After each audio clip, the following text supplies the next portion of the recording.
para cortar ahí, pero no me quiero perder un poquito. Ya me perdí 3 o 4 cositas que dijiste, Ángel, que bueno.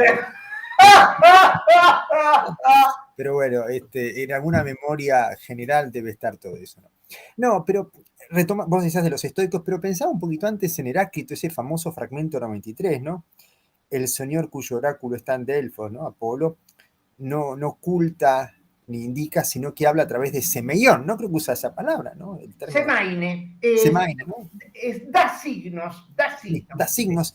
Sí. Y de algún modo, claro, la pregunta es, claro, porque me parece que la referencia susoriana que podemos usar nosotros, no sé si corresponde bien allí. Me parece que va mejor lo de Peirce, ¿no? Esto vos antes hablabas de, digamos, la huella y no la pisada y la huella, o el trueno y no sé bien qué, o la piedra y el vidrio estallado, ¿no? Astillado. Me parece que hay otra dimensión del signo allí, que es la lingüística, ¿no? La de la articulación interna, significante y significado. Y me parece que el problema no es la representación, sino la significación. O sea, no si representa al mundo, sino qué significa, ¿no? Y ese me parece que es el otro gran tema. Yo creo que Saussure fue, no sé si astuto, hábil, o clarificador, o ajustado epistemológicamente al problema de la significación. Exactamente, centrarlo en ese efecto psíquico en el cual digamos, se produce la imagen acústica, ¿no? Se despierta. Por eso se preocupa mucho de deslindar todo lo demás. Centró un objeto de estudio, como bien decís, ¿no, Walter?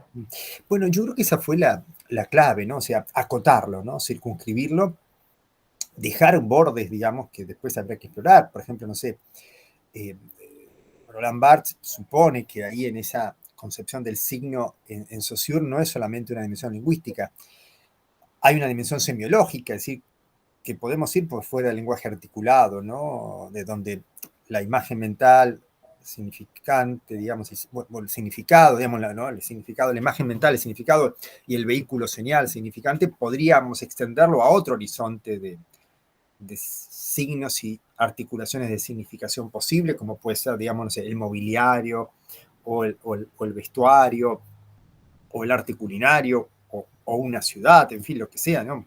Roland Barthes ha dedicado un poco a ampliar si ese horizonte del signo lo podemos pensar más allá del articulado lingüísticamente, ¿no? De todos modos, me parece que Saussure no quiso excederse, por lo menos lo que conocemos, ¿no? Y esto no excederse significa no meterse en territorios antropológicos, ni siquiera psicológicos, y menos aún metafísicos, es decir, ¿qué habrá fuera del signo? ¿Qué será eso? ¿Qué será esa cosa que esté afuera? ¿No? Porque supone que el signo está representando una cosa, pero Saussure dice, seguramente, yo pienso que diría, sí, pero lo que me importa a mí no es el mundo, lo que me importa a mí es el significado. Sí. Lo que me importa a mí no es tanto el signo, sino el significante, ¿no? Es decir... Mira, Walter, en realidad he llevado eso al ámbito que no quería asociar, como decís vos. Pienso en Brentano ahora, ¿no? En el sentido de que corta la posibilidad de cualquier conocimiento del mundo exterior, de la ignorancia, o sea, ese objeto inmanente que está en el cerebro, digamos, no es posible. Entre esa onda sonora que llega a nivel físico y el sonido que yo escucho, no hay una correlación. Es ese hiato entre el mundo exterior y el interior que vendría a restablecer Husserl, por ejemplo, con el objeto, ¿no? Sí, me parece que ahí aparece un gran tema que es el problema de la percepción, ¿no? Y la conciencia de percepción. Me parece que en Saussure este tema, digamos, volviendo a la referencia de él, ¿no? Ese tema de cómo capturamos el mundo exterior, cómo lo percibimos, lo escuchamos y más, yo creo que da de suyo, digamos, me parece, Saussure, que algún estímulo del mundo exterior viene. Pero lo importante no es el origen de ese estímulo ni cómo lo captamos, sino lo que pasa en la mente. Y no importa tampoco el tipo, o sea, y el tipo de inferencia que se puede hacer quedará digamos, Walter, quedará, digamos, conceptualizado como eso, una inferencia, no una seguridad, ¿no? Bueno, o un territorio de la fisiología, un territorio que después, en el otro lado, digamos, de la estructura lingüística, al acto fonador, digamos, bueno, la foniatría, la fonoaudiología se preocuparán por esos temas, ¿no? Como se preocuparán, no sé, por las dislexias o las afasias en otro orden, la mecánica, la motricidad, ¿no? Esos aspectos funcionales del lenguaje. Yo creo que Saussure no se mete en esas cuestiones, me parece, en principio, ¿no? Eh, Eventualmente le interesará por un tema de estructuración interna de la lengua, digamos, un análisis comparativo de los lenguajes, de los idiomas, pero me parece que tampoco el tema de él es los idiomas, es la lengua, Es ¿no? la lengua. No, y la inferencia, Walter, también llega a inferir la posibilidad del conocimiento del mundo exterior, ¿no es Sí. cierto? Yo creo que sí, no hace ni metafísica, ni ontología, ni nociología. Su problema me parece que es el problema de la significación. Decime, Walter, en el caso del mobiliario, pero asesorame vos en esto, que has mencionado, ¿no estamos todavía en eso que en alguna división se considera como señal? O sea, ¿no habría una unidad material entre el mobiliario y el significado de cada mueble particular, del mobiliario en general? Algo que estaría en el ámbito de huella a pie, no en este ámbito de arbitrariedad, digamos, total, de Sí. sonido, imagen acústica. Me parece a mí, pero esto es solo una conjetura inicial, ¿no? Yo creo que todo esto, por decirlo así, Roland Barthes lo sostiene sobre que ese universo del objeto es una proyección del sujeto y de su significación. Entonces, no es que el objeto en sí mismo habla, digamos, porque eso sería que el mueble habla, el mobiliario habla, la comida habla, la ciudad habla. No, la lengua se proyecta allí, ¿no? Yo creo que la inversión, es decir, así como hay vehículos señales que pueden ser las palabras o la estructuración, digamos, significante X, hay otras formas de concepción significante que puede ser, por ejemplo, ¿no? El mobiliario o la vestimenta, la ciudad, un auto, etcétera, ¿no? Eh, o sea, el soporte material del signo Saussure no tiene problema en amplificarlo más allá de la palabra hablada y articulada. O por lo menos, diríamos, sería conveniente, sería análogo, sería isomorfo, digamos, para decirlo, ¿no? De un modo, para Roland Barthes, eso, ¿no? Un vehículo habla, la ciudad habla, un edificio habla, la ropa habla, la comida habla, pero no es que habla en sí mismo, habla por, digamos así, proyección subjetiva, digamos. Es como una especie de prolongación mental de un universo mental allí, ¿no? Esto es lo que, ¿no? Digamos, no es que el objeto en sí mismo tenga esa significación y lo sea, digamos, y digamos, no sé, naturalmente eh, eh, un vehículo de alta gama es automáticamente elegancia, confort y eh, logro social, digamos, ¿entiendes? ¿No? Etcétera, etcétera, ¿no? O que el blanco es pulcritud, ¿no? Etcétera, etcétera, digamos. Yo creo que ahí Roland Barthes, y me parece que lo hace bien, ¿no? Plantea que ahí entra la mitología, por así decirlo, ¿no? Es decir, la mitología, en el sentido amplio de la palabra, y me parece en el sentido que lo entiende, una especie de sociología, de antropología, de psicología social, de psicoanálisis social, inclusive, es decir, digamos, de dinámicas y proyecciones y estructuras de sentido y toda la conflictiva que puede haber allí, eh, de identificaciones, de deseo, que puede a través del lenguaje organizarse y formularse. Pero otra cosa es que el objeto hable, digamos, ¿no? Cosa que me animaría a decir, pero sería como otro eje de referencia, un poquito lo que Baudrillard nos diría, digamos, por ejemplo, en ese texto, el sistema de los objetos, de algún modo aplicaría todo esto, pero de alguna manera advierte que el objeto habla con cierta autonomía, entre comillas, del sujeto, pero no deja de ser ese sujeto proyectándose a sí mismo, digamos, ¿no? Pero bueno, esto ameritaría un poco muchas reflexiones, pero con todo me parece que ahí la concepción del signo, yo creo que Saussure, me parece que por criterio epistemológico lo ajusta, ¿no?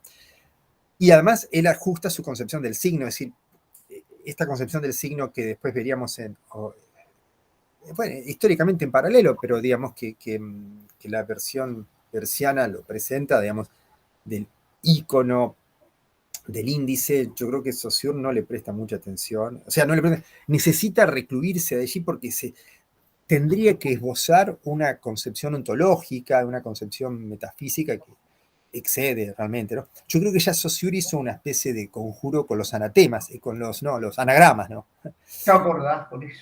Que le parece una cosa realmente endiablada, que va por debajo de las palabras de un poema, haya otra cosa, es decir, capas de significación, ¿no? Y que haya una cosa cifrada, una verdad, algo que rompiera.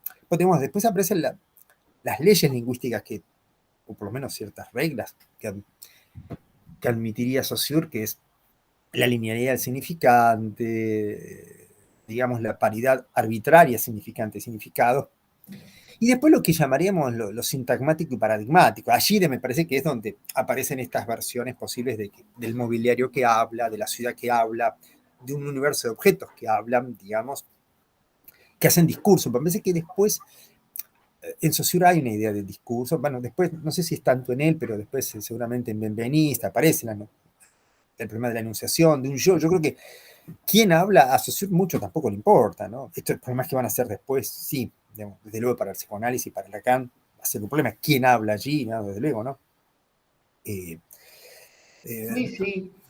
Ahora, ¿has notado, Walter, precisamente esa capacidad del lenguaje de ganar, ¿cómo diríamos? Franjas de realidad para la conciencia, ¿no?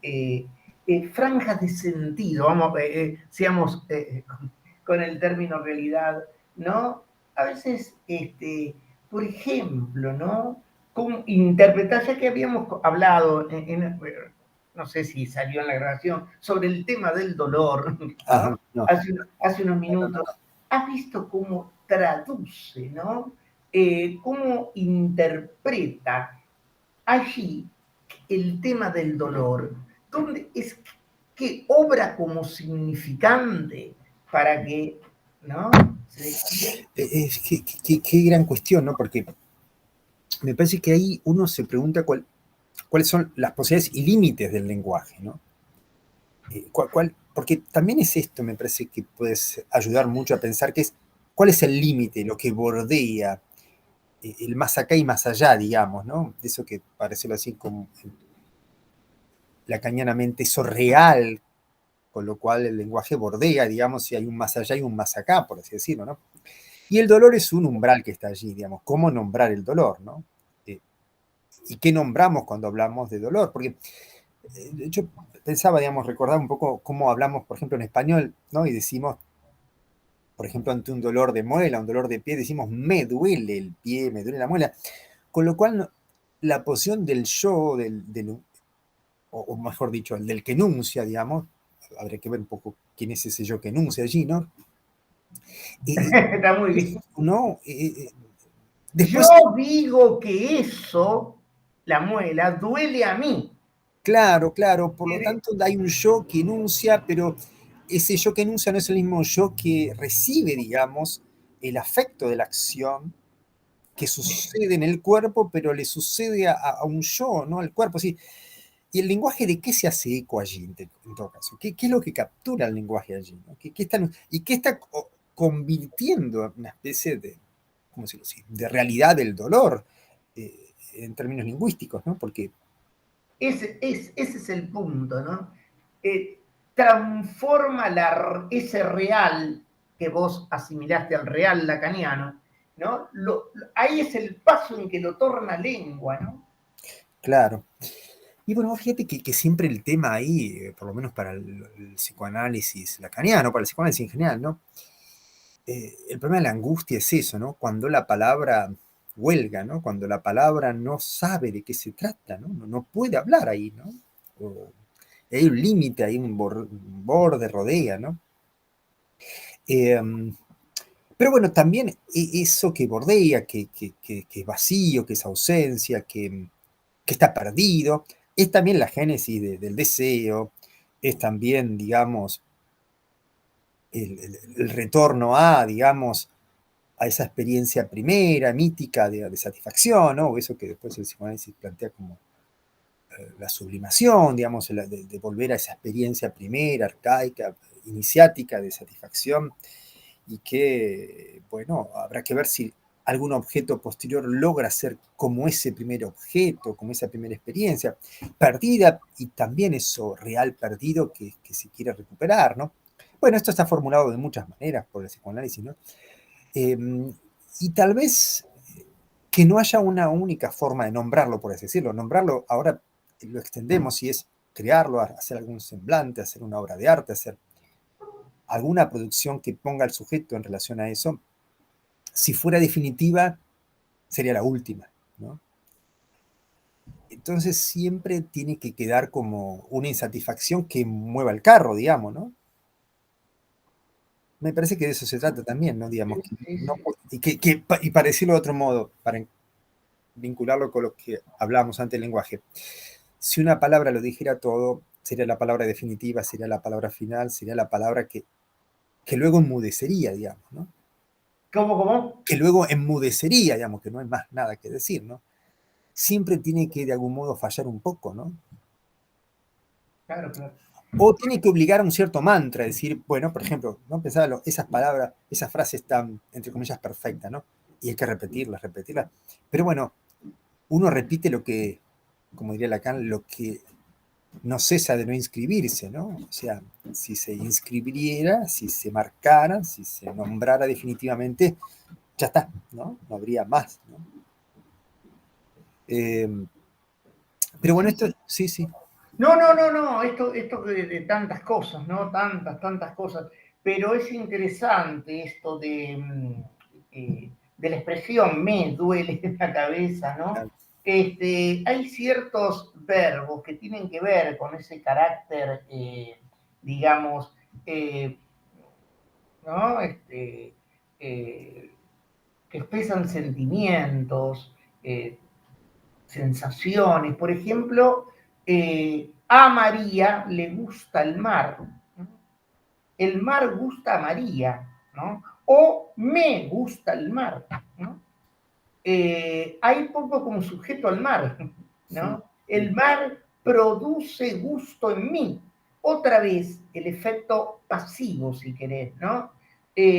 Frente a yo gusto del mar, ¿no?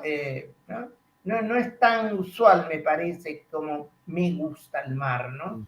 Y sobre todo, la variante que hay de lengua a lengua, ¿no? Que claro, puede claro. haber. Hay evidentemente hay una cuestión idiomática, ¿no? Porque en el español, en ese uso de los pronombres reflexivos, los pronombres indicadores del objeto directo e indirecto, esto en otros idiomas, por ejemplo en inglés, no es así, ¿no? I like you, you like me, no es lo mismo que, ¿no? Que en español hay que formularlo de otra manera, ¿no? Sí, Y sí, ahí, pero me parece que ahí hay un matiz con respecto a la posición del sujeto, ¿no? Y a la complejidad de eso, ¿no? O sea, de qué está nombrando allí, ¿no? Y cómo el sujeto se posiciona en lugares distintos, ¿no? O sí, por lo sí, menos el sujeto de la enunciación, eh, digamos, y el sujeto gramatical, el sujeto, el yo, que digamos, que en ese caso, por ejemplo, puede ser una voz pasiva, ¿no? Una voz, o un objeto indirecto, un receptor, digamos, ¿no? Bueno, el francés tiene además la diferencia entre el je y el moi, digamos. Nosotros, bueno, a veces nosotros tenemos el a mí, ¿no? El a mí, ¿no? el carácter enfático, je, moi, ¿no? También, ¿no? Sí. Bueno, yo cito siempre, ya no lo escuché, no me lo comentaron, je, moi, le general de Gaulle, mm, afianzando ¿no? Reforzando con una forma crítica, es decir, no una forma sujeto nominativo, digamos, no je, sino moi, ¿no? Claro. Reforzando el sentido de la persona, sí. Y bueno, esto nos traería otros ejemplos, digamos uno más, qué sé yo. Por ejemplo, nosotros decimos el problema soy yo, haciendo concordar el verbo con el problema soy. ¿Eh? Pese que el problema está delante, como generalmente está el sujeto en castellano, estamos hablando de, tiene las características de sujeto el problema en el sentido de que es lo de alguna manera conocido y que el predicado viene a, conocido por el sujeto y que el predicado viene a reforzar, viene a articular para que el oyente entienda. Le digo al oyente, el problema soy yo, pero la mejor forma de expresar eso con las características propias de un sujeto sería como la lengua francesa, le problème c'est moi. The problem is me. The problem it is me, o is me, ¿no? It's me. Sí, it's me. O sea, observa cómo ahí en francés y en inglés el verbo concuerda con la palabra problema. Es en castellano, que hacemos concordarlo con yo. Mirá que, y en italiano creo que también, el problema sono io, me parece que también sí. son esos Sí, temas. parecía ser que en español, digamos, cuando dice el problema, ahí uno tenía que, si tuviera que conjugarlo, deberíamos decir, el problema es, o fue, o será, Sí. el problema es la falta de dinero, de salud, por ello, ¿no?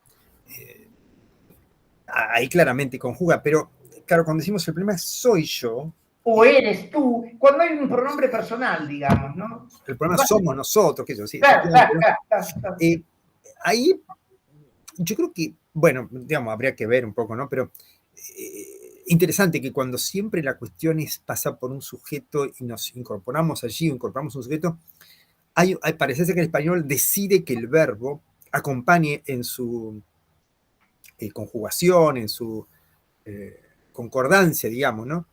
Lo que naturalmente, en la visión más natural, deberíamos decir que el sujeto ahí es problema y el predicativo, entre comillas, que sería el yo, el nosotros, tú, debería simplemente no estar en función de concordancia allí, ¿no? Bueno, mira, Walter, te interrumpo un segundito. Algunos defienden esa postura, ¿no? Pero yo, bueno, acá como la profesión de uno, como docente, yo no puedo negociar la concordancia porque es el elemento fundamental para discriminar sujeto y predicado, porque si no, me veo en un problema, porque uno diría, no, yo creo subjetivamente que el problema puede estar... Y otro dice, no, entonces, ¿qué criterio objetivo habría? Por eso la concordancia Claro, me cuesta. que ahí, Ángel, me parece que, porque uno diría, ¿cuál sería la oración? ¿Cómo es la oración allí? La oración es, yo soy el problema, nosotros somos el problema, tú eres el problema, vos sos el problema. Esa sería la oración. Ahora, ¿por qué se invierte? Me parece que no es una cuestión gramatical, sino enfática. El problema, o sea, es un llamado al receptor a pensar, ¿de qué voy a hablar? Voy a hablar del problema, pero la oración sería, yo soy el problema, nosotros somos el problema. Y en ese sentido me parece que está la gramática expresada. Yo creo que acá hay un juego entre la gramática y la retórica, entre comillas, ¿no? O sea, lo que invierte aquí nos hace pensar que el sujeto es el problema es más bien un efecto retórico que un efecto gramático, ¿no? Gramatical, sí. La gramática sería nosotros somos el problema, pero enfáticamente mejor decir el problema, y la audiencia escucha, y todos prestan atención, somos nosotros. ¿Viste? Entonces, pero digamos, el problema es que nosotros, ¿no? Etcétera, etcétera. Una oración subordinada que diga es que nosotros, etcétera. Por ejemplo, ¿no? Ahí sí respetaríamos una concordancia donde el sujeto claramente sería el problema, ¿no? Pero bueno, me parece que son esas peripecias, ¿no? Sí, para pensarlo. Sí, sí, sí, sí. Lo interesante y me parece, Ángel, que parecía ser, por lo menos en español, que gramatical y retóricamente hay una especie de privilegio del sujeto, del problema del sujeto, o de quien enuncia y cómo se apodera de distintas dimensiones aquel que habla, el yo de la experiencia del lenguaje, ¿no? Bueno, sí, continúa conmigo.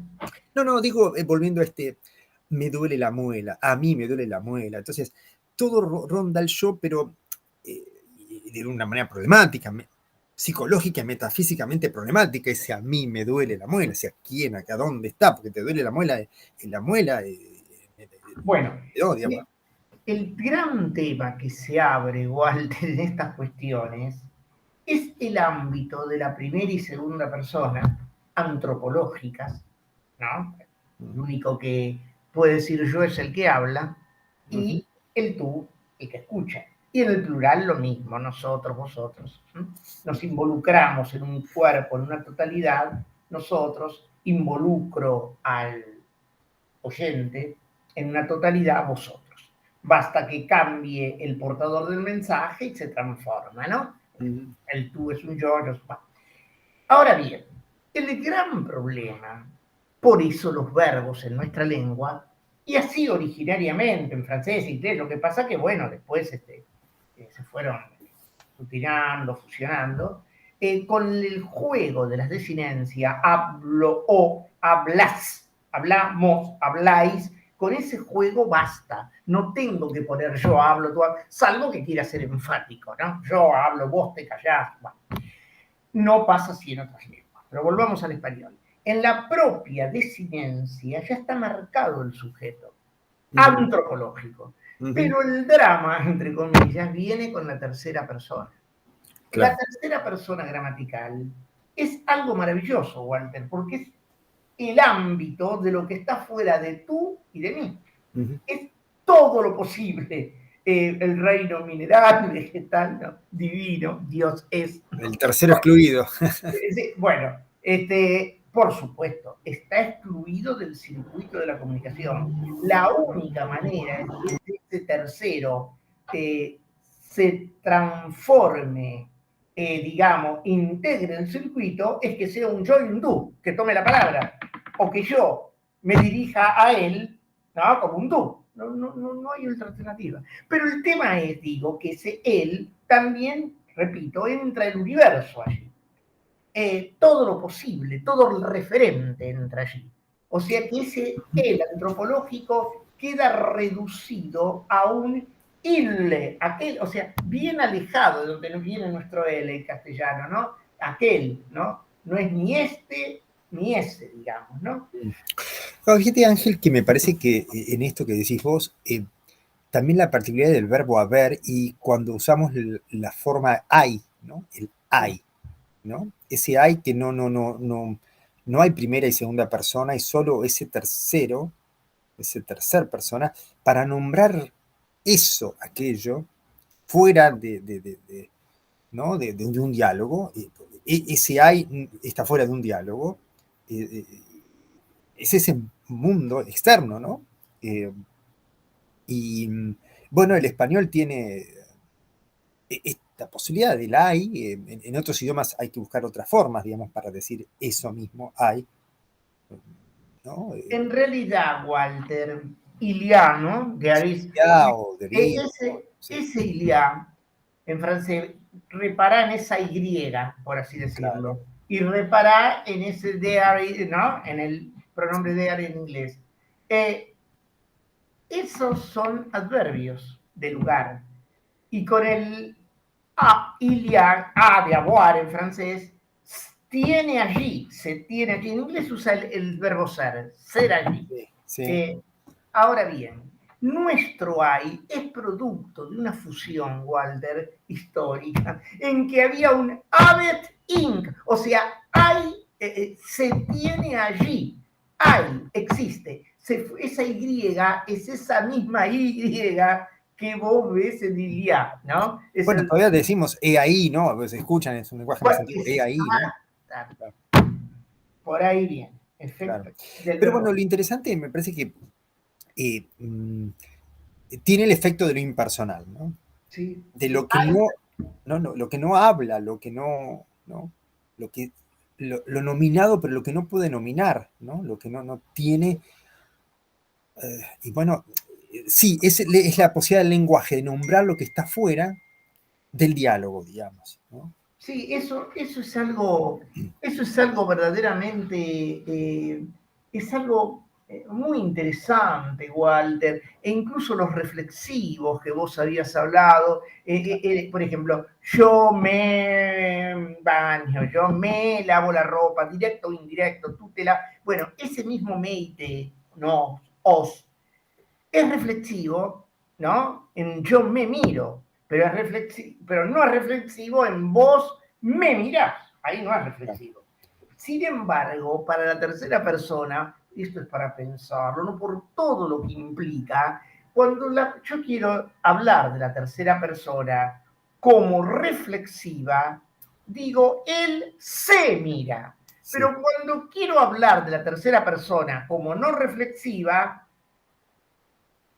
yo lo miro. sí, Es decir, el lo, cuando lo menciono como directo, o le, cuando lo menciono como directo, indirecto. sí. Pero cuando lo menciono como reflexivo es se. O sea, la tercera persona. Es un desafío eso, ¿no? Bueno, acá, viste, hay temas que son entre gramaticales y psicogramaticales, por así decirlo, ¿no? Pero el interesante también el se, que también es un impersonal. Por ejemplo, en España se come bien, ¿no? Ese no es un reflexivo, ¿no? Es cualquiera Mirá, que haya, los propios españoles, y si vas ahí también vos, viste, cualquiera, y se come es impersonal y además singular, ¿no?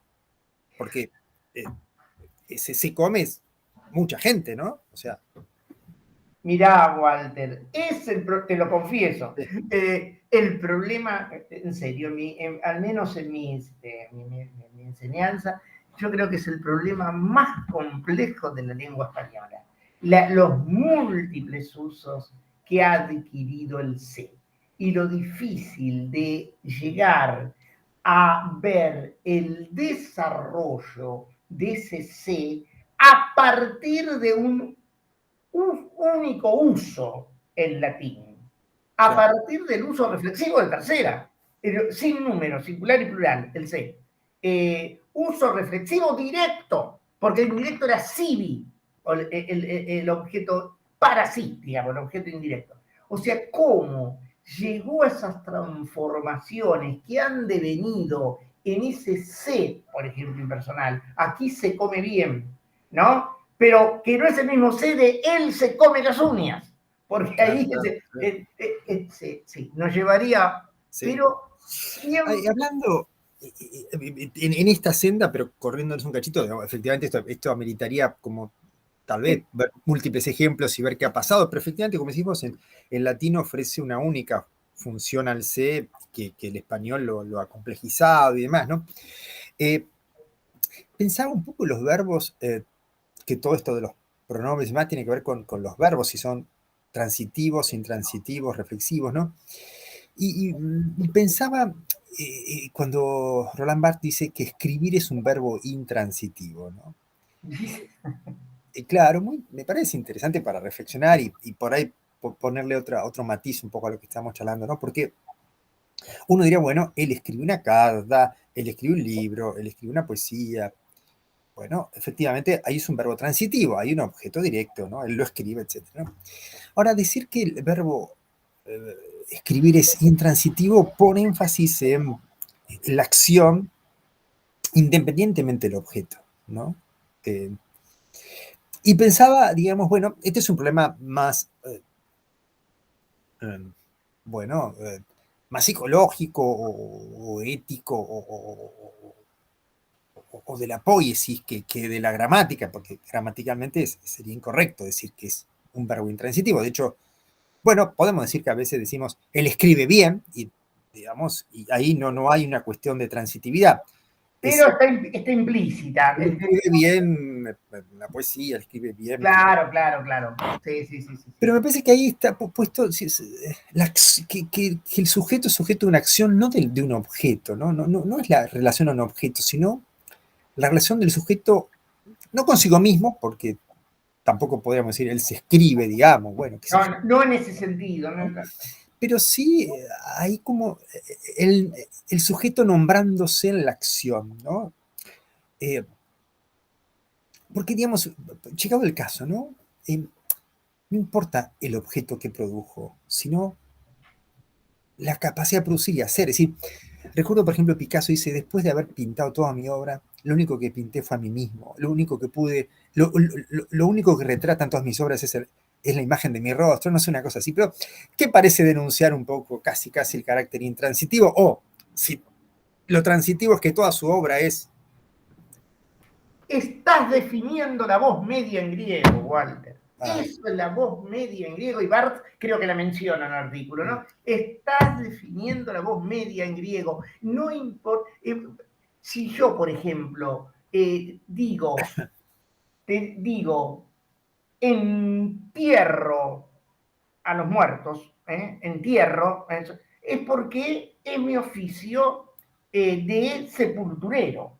Pero si yo digo entierro a los muertos en voz media, aunque tenga objeto directo, en realidad lo digo en voz media porque son mis seres queridos. Es decir, la acción, tenga objeto directo o no, revierte siempre sobre el mismo. Es el ejemplo de Picasso que has claro, dicho, mucho más fuerte, bueno, porque me lo diste más completo que el de Barthes, ¿no? Que habría un ejemplo también completo, digo, aún con objeto directo, pero seguiría siendo voz media, seguiría siendo, o claro, sea, es intransitivo en ese sentido, ¿no? claro, claro. Efectivamente. No, porque en el fondo también desear es un verbo intransitivo, ¿no? Ya que estamos psicoanalíticamente hablando, siempre hay un objeto, pero es un objeto renuente, es un objeto que parcial, es un objeto perdido, es un objeto imposible, o sea, todas las consideraciones que uno puede decir, es un objeto que está y no está, ¿no?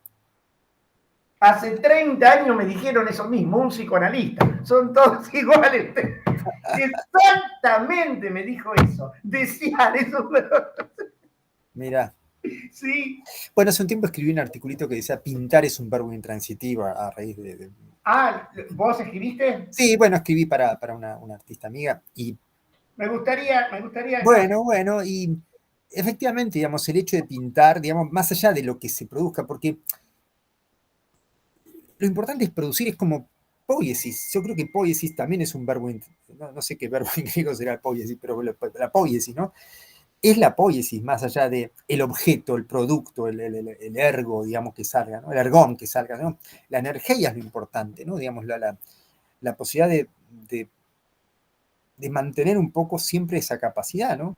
Dos cosas. Para polleo es el verbo, existe Sí. poiumai, existe voz activa y voz media. Y Ajá. para desear, solamente voz media. Bueno. Mira, mira, Todos los hombres desean por naturaleza el saber. Oregomai es un verbo, oregontai en tercera persona. Es un verbo, claro, son verbos de suyo en voz media. claro, claro. Como nacer, nascor en latín. El feto se hace a sí mismo, Mira, se gesta a sí mismo. mira. Bueno, qué interesante ahí como el lenguaje, bueno, ya reflexiona y piensa, ¿no? Eh, El lenguaje reflexiona y piensa. sí. Bueno, digamos, justamente estaba recordando un poquito la famosa, digamos, ese famoso inicio metafísico en Parménides, ¿no? Que ser y pensar son una y la misma cosa, ¿no? Es decir, el ser se piensa a sí mismo, llegado el caso, ¿no? Y no hay otra manera que, ninguna otra tarea que pueda hacer ese, por lo menos metafísicamente, el ser de Parmenides no puede hacer otra cosa que pensarse, ¿no? Con lo cual podría ser tranquilamente, no sé, Ángel, ahí sí también sería esta voz media, digamos, porque es o un reflexivo, no sé cómo pensarlo, pero digamos, la mente, esa... Noeinte caieina. No, ahí lo pone. Bueno, primero que está el verbo ser, que es una totalidad que en principio tiene una factura de verbo en activo, Claro, digamos, pero es el verbo ser. Y el otro noein está en activa, de noeo, pensar, ¿no? Pero está la dupla, noeinte caieina, e incluso con un tecai, o sea, no es un simple i, tampoco es como se suele traducir con mucho énfasis, no solo pensar, sino también ser. Hay dos palabritas. Pero sería, digamos, ¿vos una. cómo traducirías así, Ángel, esa expresión? eh,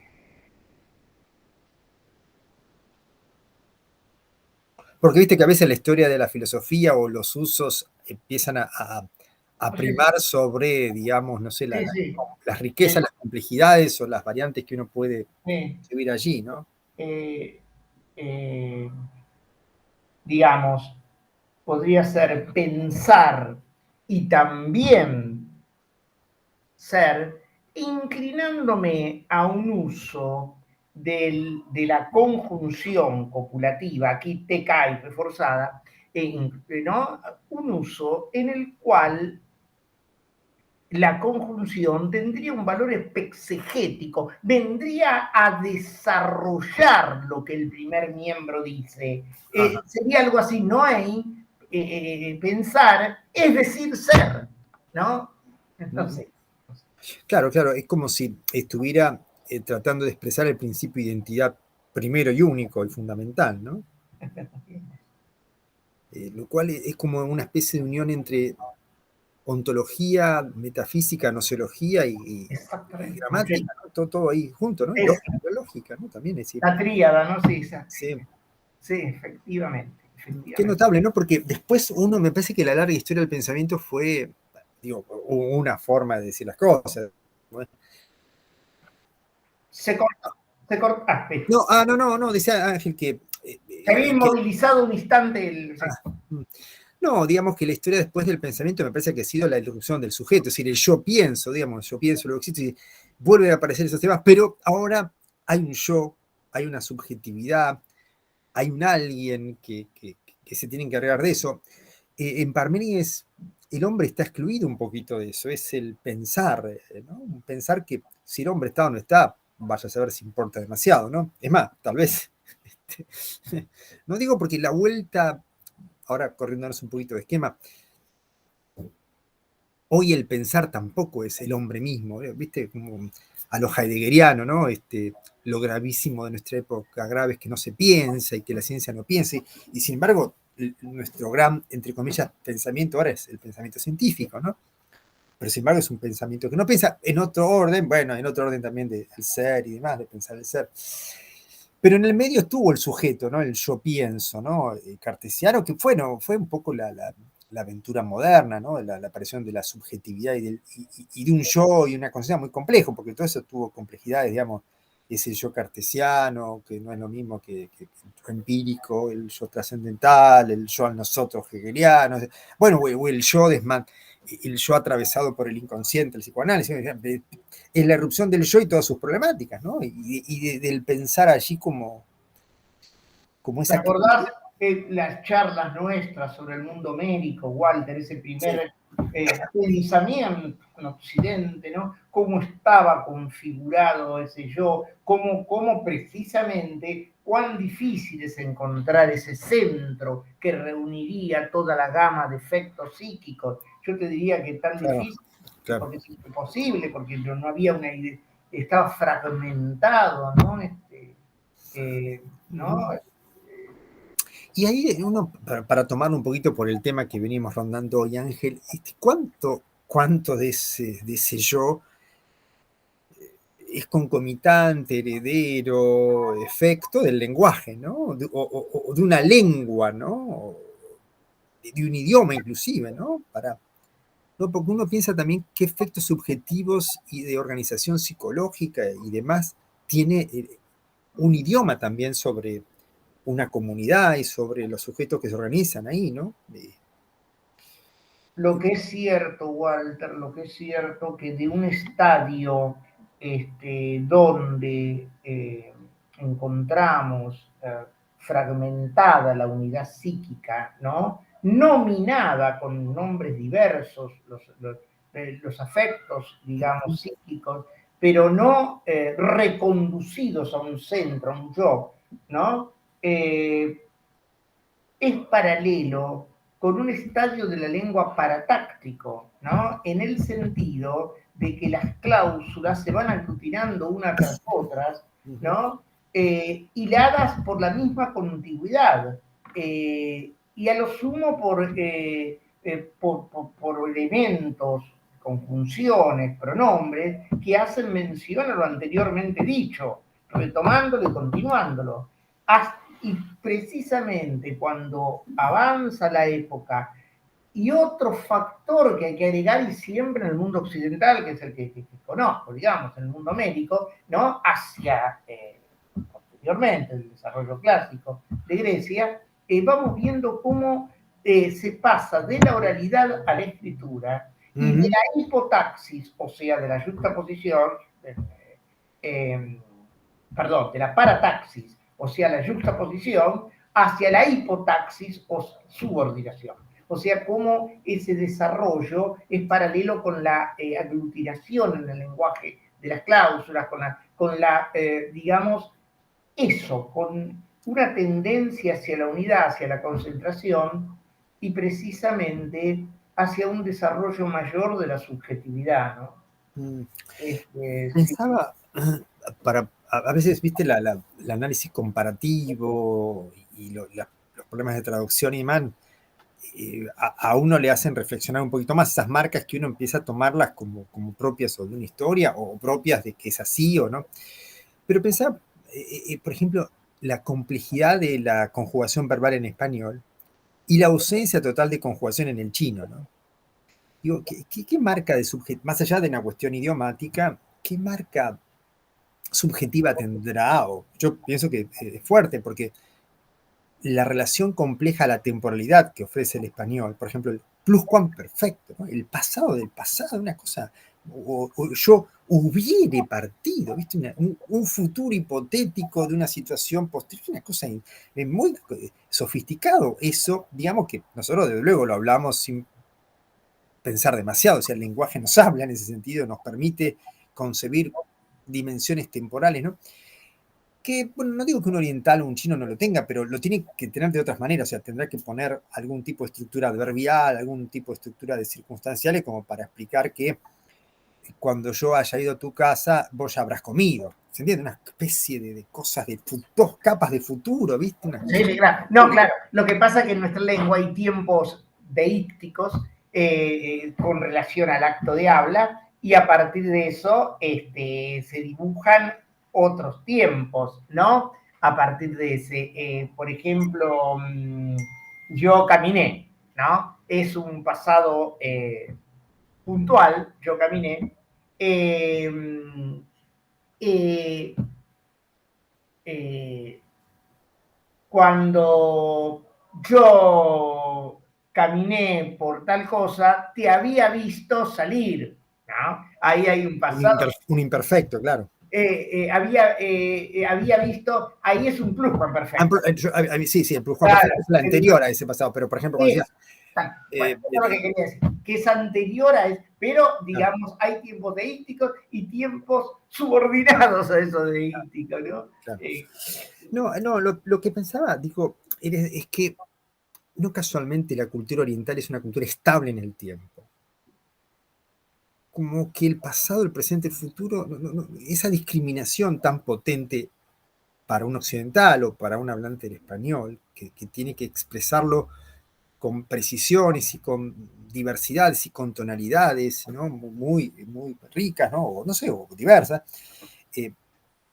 Además, potenciales, condicionales, ¿no? Subjuntivos, indicativos, o sea, imperativos, además de los modos verbales, los tiempos verbales, etc.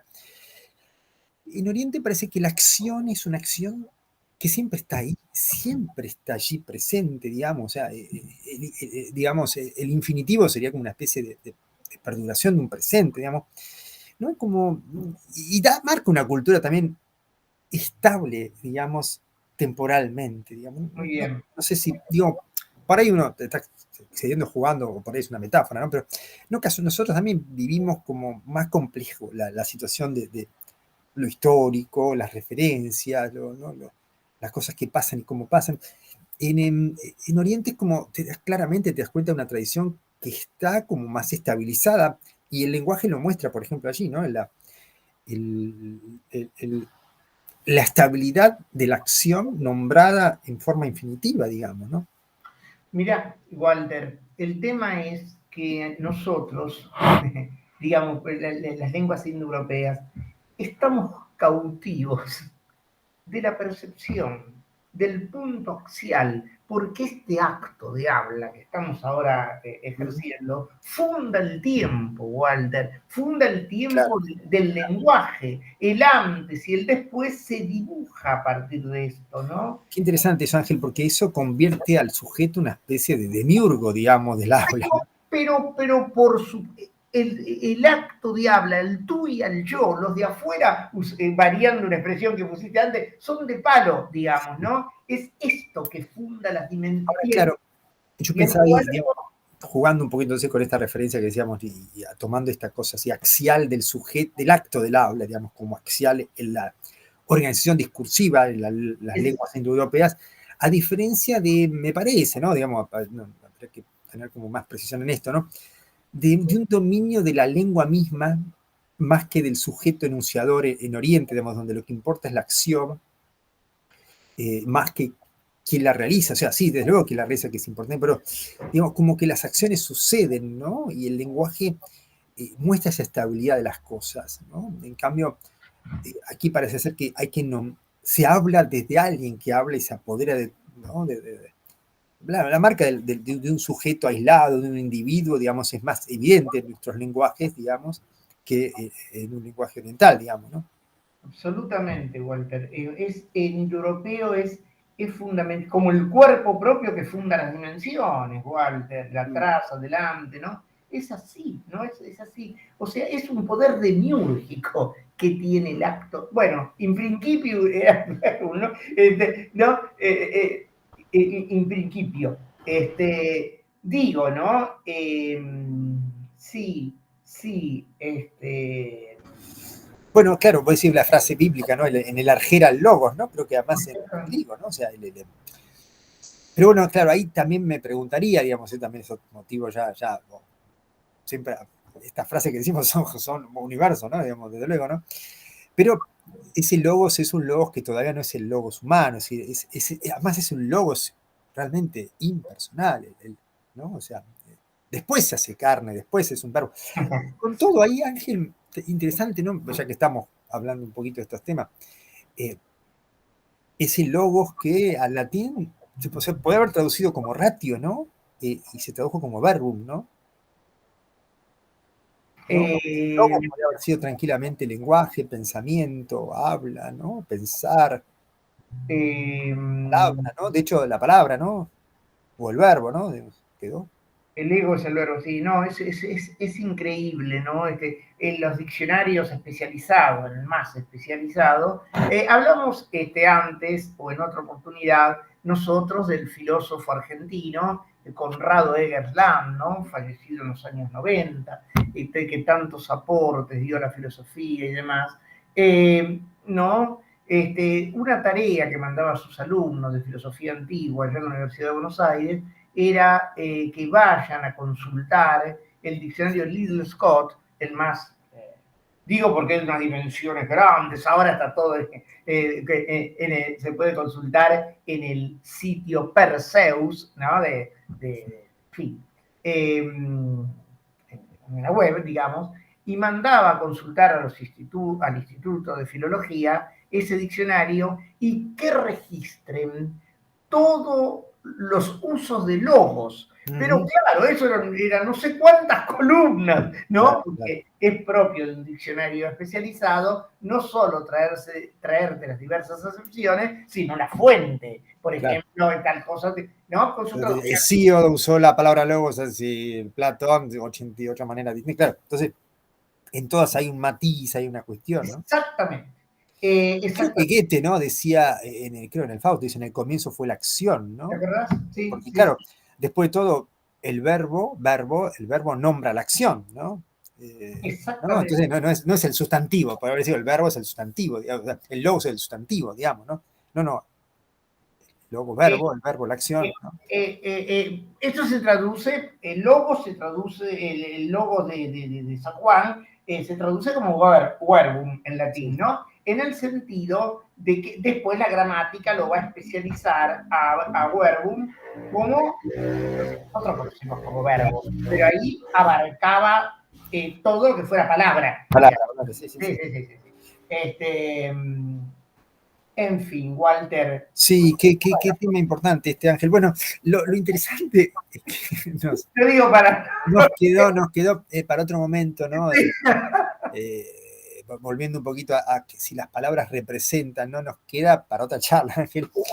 A la aparición de la representación escénica, ¿no? Digamos, como si, ¿no? Como si en lo humano el lenguaje es soporte, pero parece que necesita otra manera, otra forma bueno, digamos, no digo, pensando un poquito en este origen artístico del lenguaje poético y lo poético, la poesía como el primer gran, bueno, creación artística, digamos, a partir del lenguaje, pero que de alguna manera después devino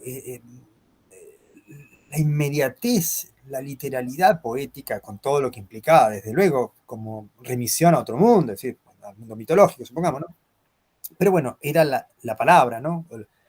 La palabra dicha, digamos, ¿no? Oralizada, digamos, a la representación, ¿no? La representación teatral, ¿no? Y a la aparición del teatro como un hecho así como realmente fulgurante en la cultura griega, digamos, la aparición del representar. Yo no sé si acá, bueno, debe haber mucho trabajo escrito, teorizado acerca de esa representación teatral, es una representación también teórica, metafísica, es representar, ¿no? Dar cuenta, digamos, de otro modo de las cosas, ¿no?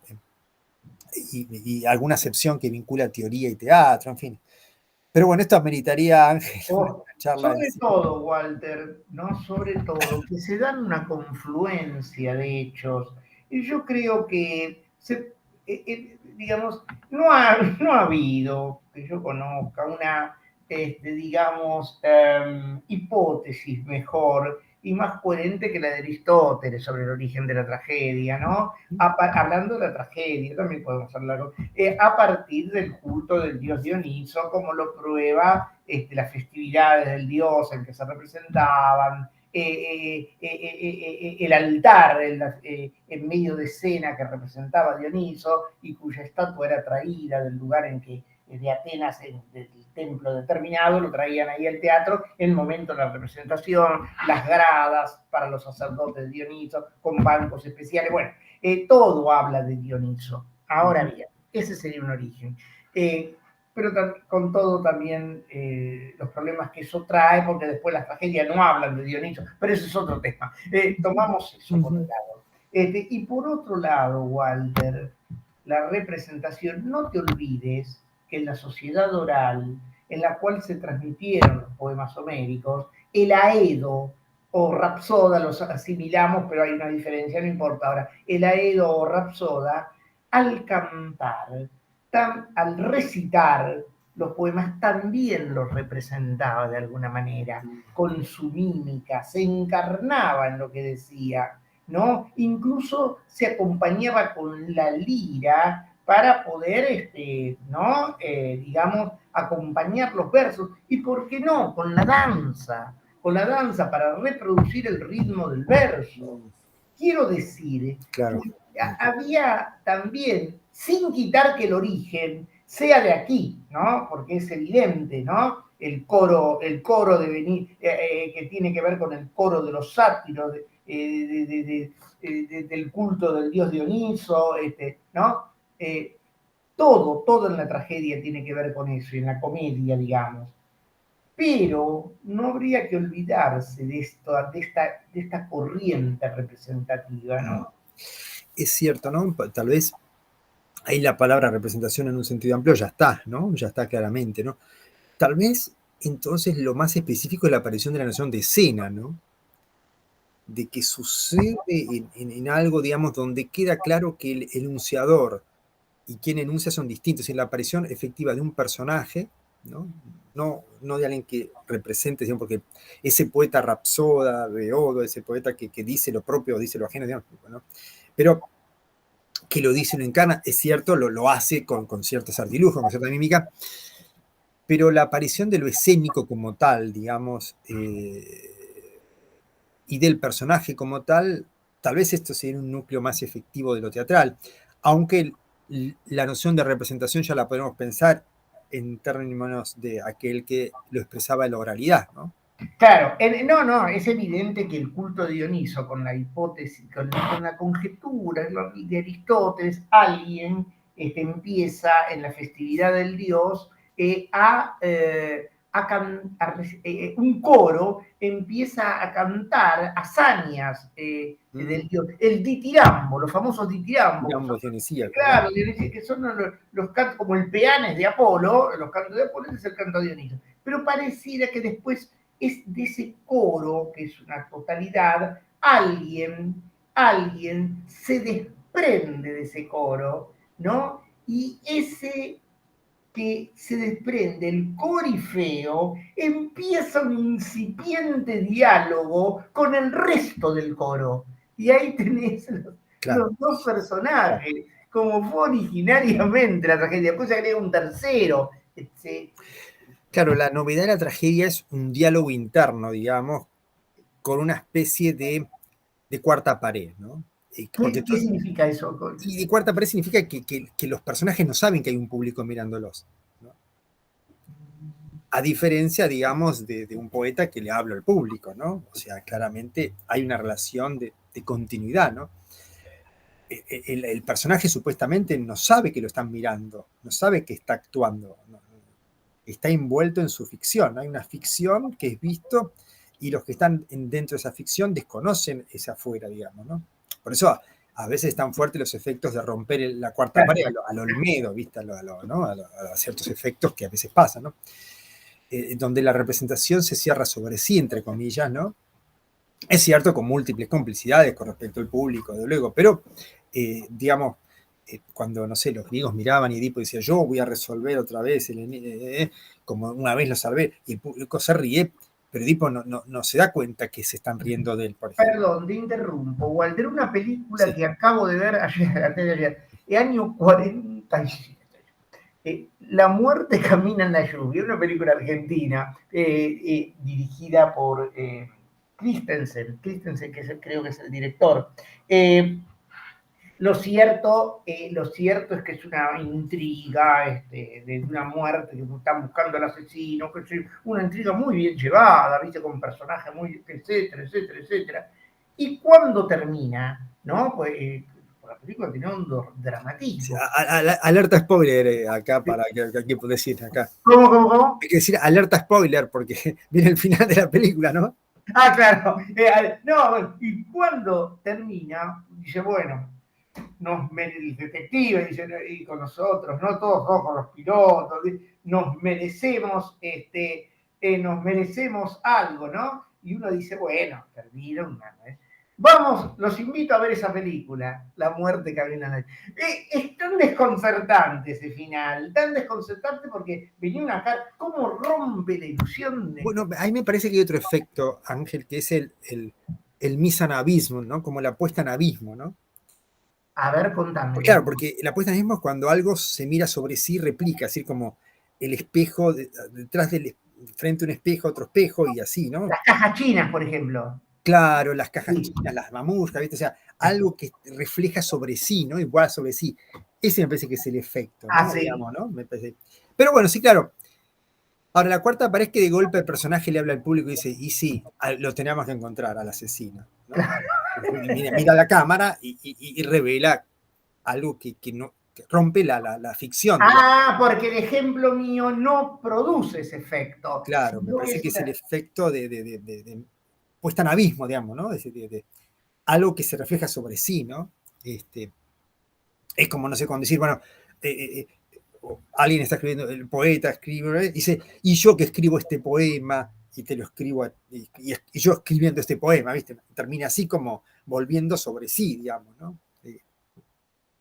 O bueno, no sé, el fotógrafo que saca la foto delante del espejo, digamos, ¿no? Entonces, se refleja sobre sí, algo así, ¿no?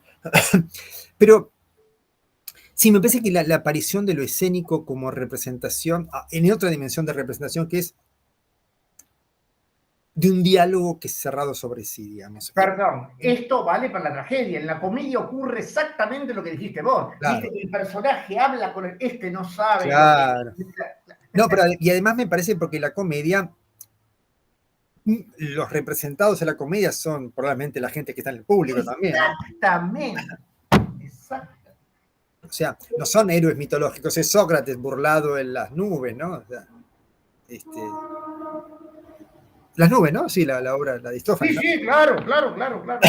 Y El, Sócrates dice que Sócrates el estuvo ahí, ¿no? Toda la... Frontisterion, que se traduce como el pensadero, que es una buena traducción, Sí. es el lugar en que Sócrates está ahí metido y lo ridiculizado, según Aristóteles. Claro, claro. Ángel, esto da Bueno, para una charla en sí misma, ¿no? Pero bueno, dejamos un poquito ahí calentito el bueno, horno para que... pobre el que se atreva a ver esto, No, tantos no, no, temas. no, no. Alerta spoiler con esta película del Miss Anavis Sí, sí, la muerte camina en la lluvia. la muerte que a mí la lluvia. Pero qué interesante, qué interesante además haberlo hecho en esas épocas, ¿no? Donde tal vez estos juegos, estos guiños eran infrecuentes, ¿no? Todavía en el cine, no sé, digo. Pero el efecto que me produjo a mí fue, no sé, fue desconcertante. ¿Cómo cambia el registro? Claro, ¿no? claro, claro. Ahí hay una vuelta, como decir, metadiscursiva, ¿no? O sea, ¿no? ¿Viste?